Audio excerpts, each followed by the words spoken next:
Welcome to The Last Fireflies, a radical climate podcast with an Eastern European focus.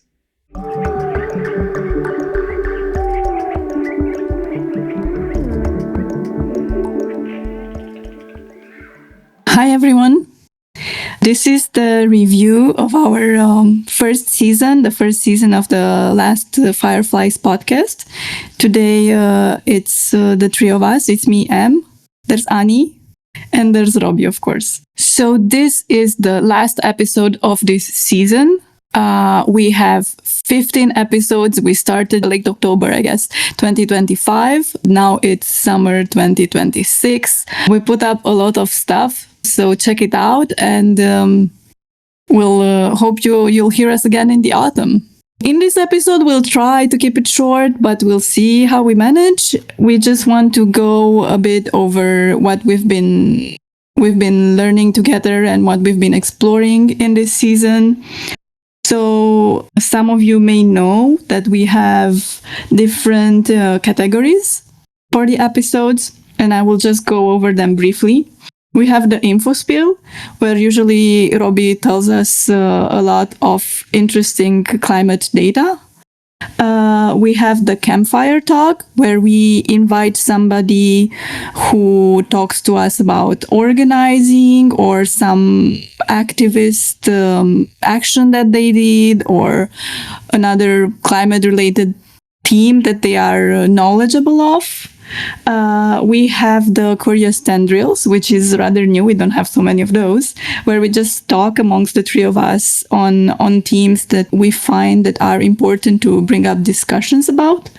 And then we have the short segments that are usually at the end of the podcast episodes, the how-to, which speaks for itself, really. It's usually just trying to how to organize or how to do certain things, and the offering, which is more like a place of reflection or an emotionally infused poem or sort of a practice as a gift for us to reconnect and to maybe often resettle a bit in our bodies after hearing so much new data about climate.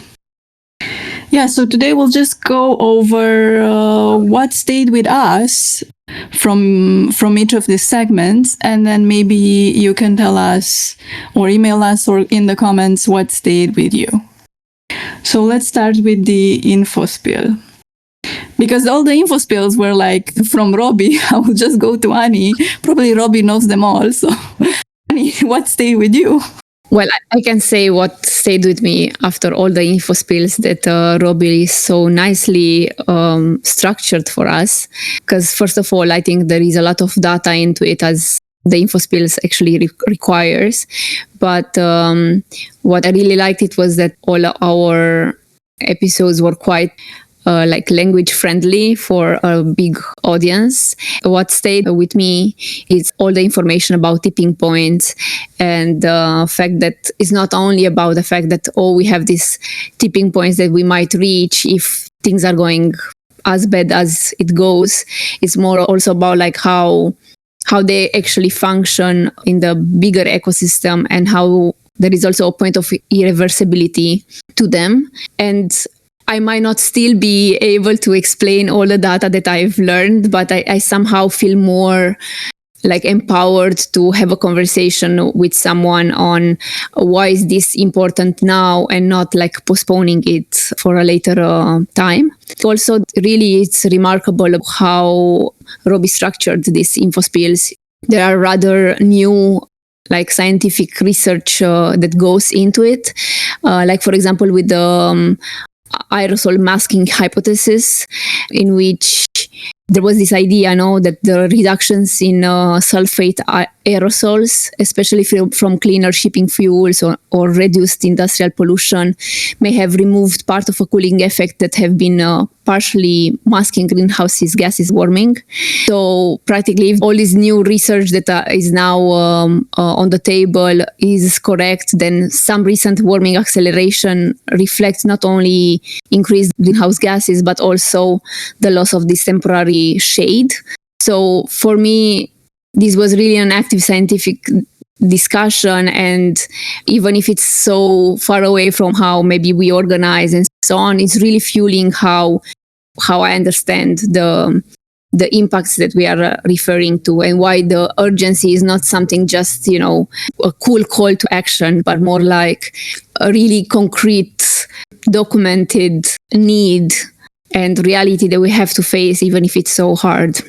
Yeah, I don't know if I summarized well all the data that I mentioned, but maybe Robi can correct me even now at this last episode. Sounded good to me. To me also, the thing about accelerated warming, because I didn't know about it before, at all, the whole theory regarding what we could be experiencing, that is this accelerated warming that you talked about, Ani, also stayed with me. And it's also quite complicated to understand, but we have 3 episodes on it. So if you, the listener, want to check it out, I think it starts at episode 9. And then we still keep talking about it for a while in the infospills. And how is it for you, Robi, to deliver all this data to us? And what stays with you after all this deep dive into all these subjects? It's something that I like, scientific concepts and understanding all of this stuff. So that's a positive that I could, preparing. It was, in a way, just reading the papers and understanding the concepts is pleasant if I decoupled. If I totally decoupled from what they were saying. And I hope it's, for those of you who have listened to the episodes, I hope that, there was a lot of information, but it wasn't too much. And that those of you who wanted to, get a basic understanding of all this stuff, I hope they were useful for you. I guess for me, what remained is this struggle between all of this information, which I think it was important to say, because they are relatively new phenomenon. Like climate change is entering a new phase that was not, apparent maybe 10 years ago. And so this is on the one hand the information, and the other hand, I know that it can be overwhelming. So it's how much and what should be said. I think that struggle stays with me most of all. And the fact that we are really reaching a kind of critical point in, our history as a species, maybe, to say it like that, with all the caveats, but it's really a particular moment in time, and I really still feel that people don't understand how bad things are and how bad things could be if we don't do anything. So but on the other hand, I'm not a doomer. We kept having this discussion with Em the whole season. Am I a doomer or am I not a doomer? But I don't identify as a doomer. I'm just a realist. Know the information and then do something about it. But I think people don't know the information. But I hope that came through. I think also, just to complete on that point of yours, I think climate literacy, if we call it broadly, as a literacy understanding of the climate, without organizing, for sure leads to despair. But I think that's what we are trying to do with the podcast, is not only saying, oh, things are bad and that's it, but exploring what to do about it and how to organize and so on. So, but also organizing without the climate literacy leads to ineffective action. So that's why we do have these 2 sides. The sections are for sure more than 2 sides, but if we put just data contrary to the organizing, I think they're substantially fueling each other, and that's why we are doing the infospill section also. People know that things are bad, but understanding how things are functioning enables you to actually also take action on the points that are actually important, not just to stay in the emotional side of it. Yeah, and organizing actually leads us to the next category, right? The campfire talk, which was usually with other activists who talk to us about different actions that they did, or even not only protesting, but other stuff as well. And I think, we tried to focus on Eastern Europe, more or less. We kind of managed. I mean, most of the people are from I think Eastern European, Balkans, and the south of Europe. Most of the guests. So I think we kind of managed with our focus. What do you think? Could have been better, but maybe now that people hear us, they can come towards us also and say, oh, I know a really nice collective or a really nice person that does a lot of great stuff in this region. You should contact them. And or they can just contact us directly. Yeah, so we've had people doing stuff in Poland, in Romania, internationally, but based in Hungary. Somebody from Greece. We've had this really good episode on organizing in Norway, and also Portugal and Italy. Lots of country missings, for sure. But there's only 15 episodes, and only a few of them were campfire talks. So I would say we managed mostly. The idea was not to being Eastern European based is not like the importance is not the form or for it to be a restrictive thing, but rather to be like generative, to create particular knowledge. And I think we managed to do that. Even with our guest Jonas from Norway is still outside the EU core. So we are not only reproducing a viewpoint that's from the EU core that hides a lot of the things that are including some realities, both economic and both in the organizing, like in the climate movement that's happening outside the EU core. And so I think all of those, Portugal, Norway, fits very well with our guests also from more strictly Eastern Europe, like Poland or Romania. I'm happy with the geographies that we managed to cover. Yeah, and I think we also covered quite different approaches to organizing or like to be active in the climate topic.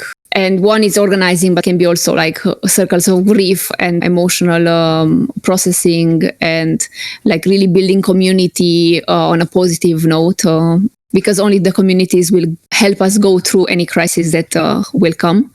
But I still have this image of the episode that we had with Navi from Poland about how a handful of people can organize 4 people and really start a movement or be involved into a bigger movement afterwards. And I like that episode not only because they had a nice energy and they did a lot of joyful actions and so on. It's also because it really shows that it's not so linear or like industrial understanding of the organization.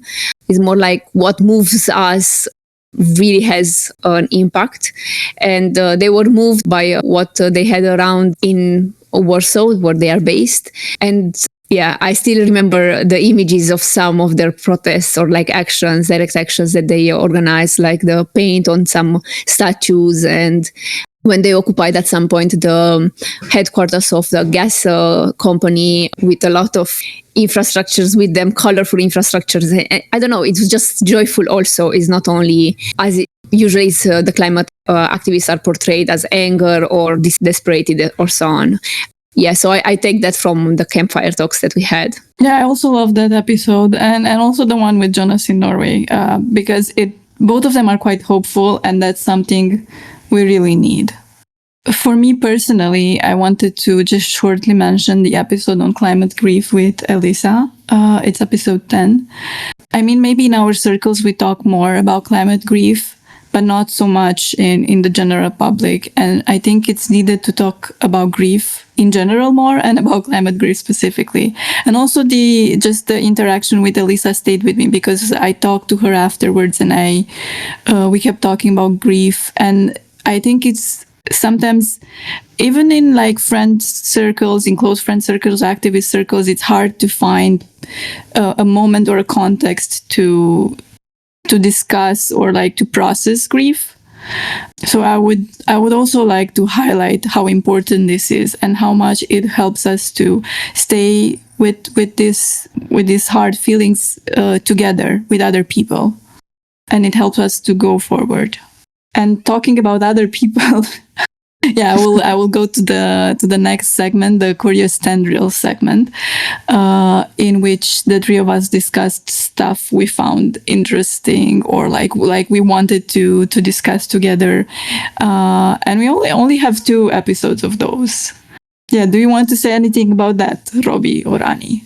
I like the curious tendrils because they're structured in the sense that we have an idea and someone prepares kind of a guide for where the discussion should go, but we can just explore more freely what comes up, and I really enjoyed doing them because the three of us also come kind of from different background that have slightly different views on things. It was just very nice to get to talk about all this stuff with you. Yeah, so one of them was about the climate emergency, right? Just discussing what this framing does. And the other was about the future, like how do we care about the future? Why do we care about the future? And the whole thing about becoming ancestors, which is something that stayed with me in the sense that it's something that I keep thinking about and I want to continue to keep thinking about. Especially the 7 generations principle from the Haudenosaunee Confederacy, from the indigenous people in Turtle Island. It really helps things put into perspective, thinking with 7 generations in mind, like 7 generations to the future. And it sounds like a lot, but it's not that much, really. You know, because now with the climate crisis, we think more. I think we as a society are starting to think more about the children of the children of the children of whoever has children right now. But maybe it was not so much thinking about them before. But all of these beings, the future beings, human and non-human, they will have to live in a world that we leave behind. And personally, I like this structure of the episodes of the Curious Tendrils also because the exploratory phase, as Robi mentioned, but also because I think we all have different kind of concerns or thoughts on either the climate emergency, either the future, either different topics that are touched by the subjects that we are developing in the podcast. And I'm not sure how many people really take the time to have these kind of conversations of what do you actually think, how do you position yourself towards a topic and so on. Maybe in some bubbles this is like a recurrent thing, but in general population people don't even talk about how they are affected, how they relate with the subjects. And it can also show that conversations can show nuances and perspectives, and we can learn together only by communicating more often than just reading information on the internet and then having your own perception on it, but not confronting them with someone else. Yeah, I like this aspect too. It's not like if you are concerned about the climate and you're active in the climate movement, then automatically you think X, Y, Z about this topic. And I think it's nice that we can explore how we relate differently to different things. And I think for me it's very like I learned stuff from you, and it's my own. I know that my own visions have evolved with just by discussing this stuff with you, and I think that should be the point. Some of the shortest segments actually were, we had the 2 kinds, like I mentioned, the how to and the offering, and I really, really like both of them. Sometimes it's nice to just listen to something short and get something out of it. And also because like the how to segment is more practical, like it usually tells you there's something you can actually do, sometimes by yourself, usually with other people, but you don't need like 1 million people for what we had put out. Yeah, so how to stayed with you, Ani? I think I'm more on the side of like talking, at least in this period of my life. And I liked a lot the climate cafes proposal. And yeah, it fuels into the same reasons why I like the Curious Tendrils.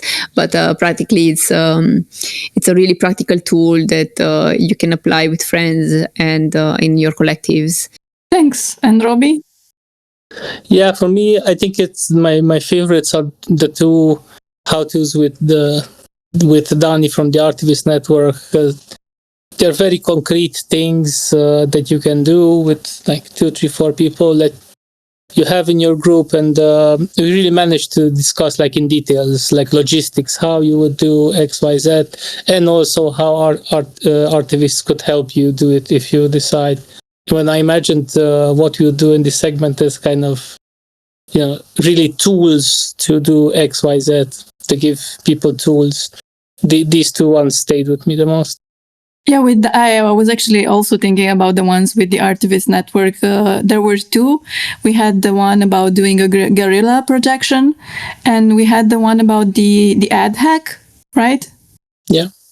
And they were both of them sounded really fun things to do, actually. Yeah, I wanted to shout out to one of our first. It was the one about citizen science, because it's summer right now. So that was the one in which we talked with Andrei about monitoring firefly populations. And I think this is like the episode came out in winter, but I'm just telling you, people, now is the time. Now is the time to do it. And just to add to this, I think inspired by the ideas that Andrei gave us in that how-to, it stuck with me. And like I have a small garden where I live here in the city, and I don't have fireflies, but there are a lot of insects, and I just love watching them and seeing how as the garden evolves and biodiversity increases, just watching how insect populations change and increase. And I've just started thinking about this from this perspective of observing and actually maybe contributing some useful knowledge to science by noting down my observations. So thank you, Andrei. Yes, and finally, we have the offering. Which was that we usually put it at the end of the info spill, like I said, so it helps you settle a little bit. And I really like the fact that, it's just so important to think about how this climate information comes to you and how you live with it. And I think we're trying to do a little bit of that emotional processing in the offering. Do you have a favorite offering, Ani? I know that it's also your favorite, but was also mine. I really like the letters from the future, also because it made us more maybe creative in our own ways. And I like to write that and explore what a future person will tell me. And that was really moving, and it stayed with me, and I really recommend to everyone to look for it. I think it's in episode 11, and to write it themselves also, share it between yourselves. I think it's something really profound. Not only helps processing present moment, but also shapes you in a way that can't ignore the future. That was the reason why I also chose that one, the letters from the future, which is a visualization proposed by Joanna Macy and Molly Brown. It's this exercise that we did to write this letter to ourselves from the future, from a future person. It was because it was the three of us. And each of us had this really emotional and grounding imagination and letter. And the two of us, Ani, we wrote it before, right? And Robi wrote it on the spot, didn't even write it. It was a voicemail from the future. Nice. And it was really touching to hear it. It was directly from the consciousness of the universe. I think that was my favorite also, the one with the letters. Also because it was kind of a practical thing that we could do, like an exercise, and because we got to also interact on it to hear from each other. It was just nice, all over nice. But I think all of the offerings were really great. The poems were really nice, both of them. Yours, about the gathered sadness, and the one from Cesa. I don't remember how it was called, but they were both great. I love the one about ecosexuality. It was more like fun, rather than something more serious or heavy. And it was nice. I loved the whole mix of offerings. Yeah. Yeah, and with the ecosexuality, you also had the great song by Sofia Zadar, which was a really good ending to the episode. Yeah, so that was it. That was our some highlights from this season. But there's a lot of other good stuff that we didn't mention. So you have to discover yourself if you didn't already. And you have all summer for that. And also you can listen to them afterwards, of course. As we are wrapping up the season, I also want to just reflect maybe for a moment on how we feel after doing these episodes. How are we? Where are we now? From as different from where we were before. Yeah, I really enjoyed working on the pod with you. I enjoyed doing the episodes. I knew it was going to be a lot of work because I'm also working on another pod, and indeed it was a lot of work. Shout out to Leneshix Radio. Yeah. I think it's important the stuff that we cover in the pod, because otherwise we wouldn't dedicate the time to do it, right? And it is enjoyable, and I hope that people will like it. I hope it is also something that will reach people.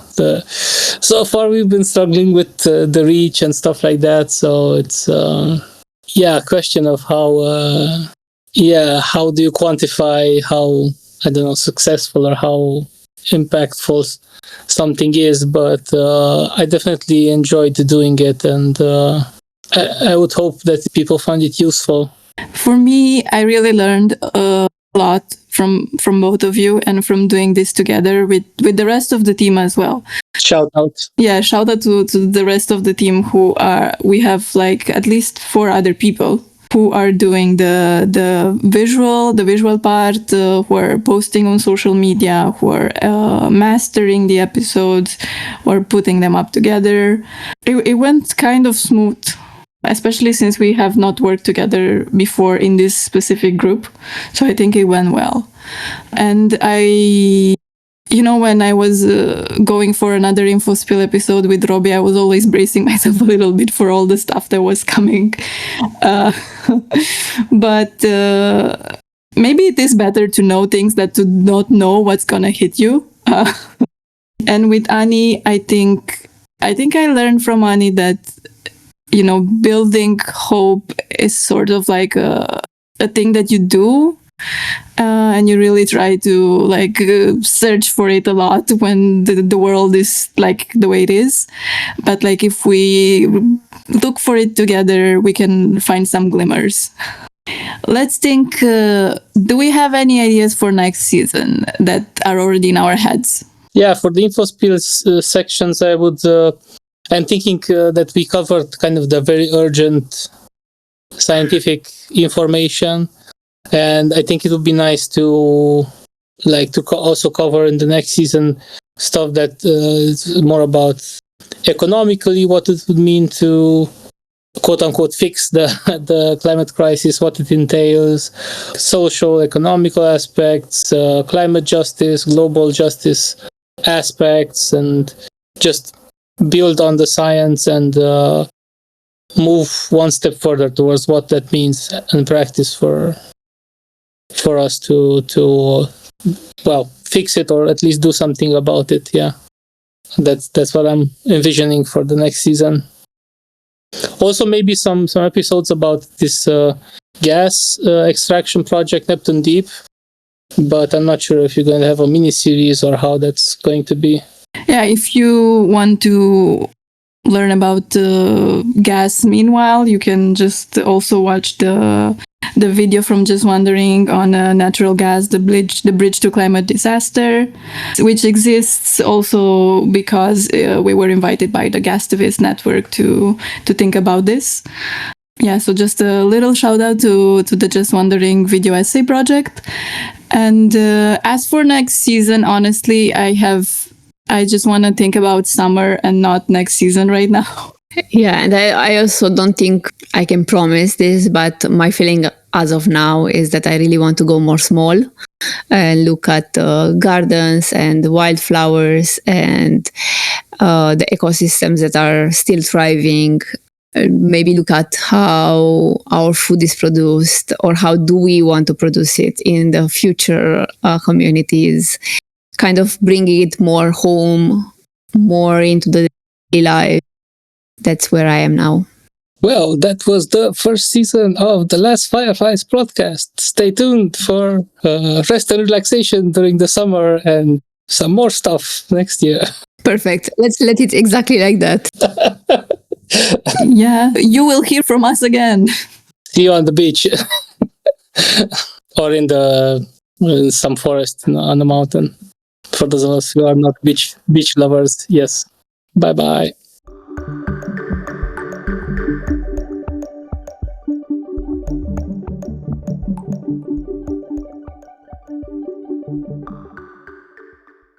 Thank you for listening to The Last Fireflies. We're a small autonomous group and we're listener supported.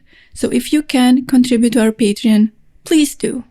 This money will go to support the work we are doing on this podcast and keep it going. But not only. After we reach a certain threshold, we aim to try to distribute it so as to help grow the climate movement in Romania and then maybe even further in a bigger network in the Balkans and Eastern Europe. Thanks so much.